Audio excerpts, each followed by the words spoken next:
Partner. हाँ, एको को मछली नहीं पकड़ा रहा है पार्टनर। बिल में डाल, बिल में। ना पार्टनर, सांप धरा जाला ना। हम यही से कह रहे थे ना कि मछली पकड़ना भी एगो कला है, यडी रंडी आदमी का काम नहीं है।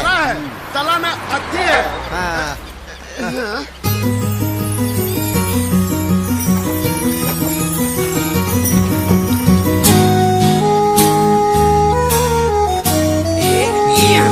लागत तो छूट गई।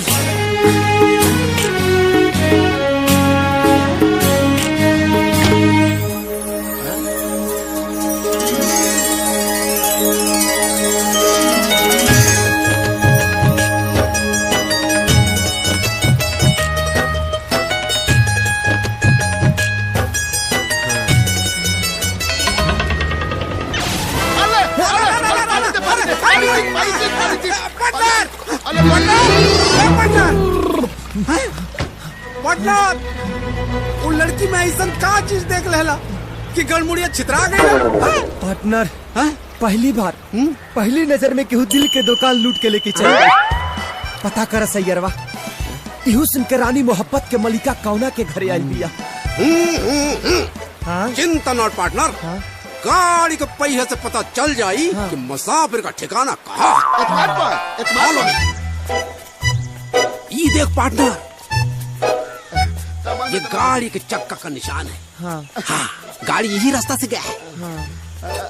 हाँ, तिनाती बा दिख रहा है ना? तिनाती बा। आओ पार्टनर, देखा ये लता दई बा, एकदम पतल ते तले ते बा भाई। हाँ, एकदम परफेक्ट। ये देखा पार्टनर,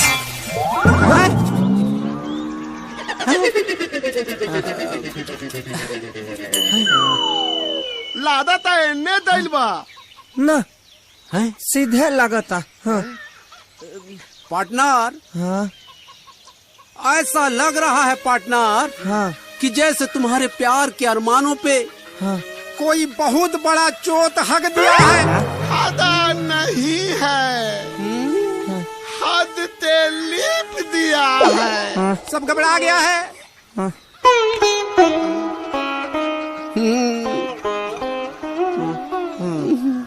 ये लो पार्टनर, चाय पीला।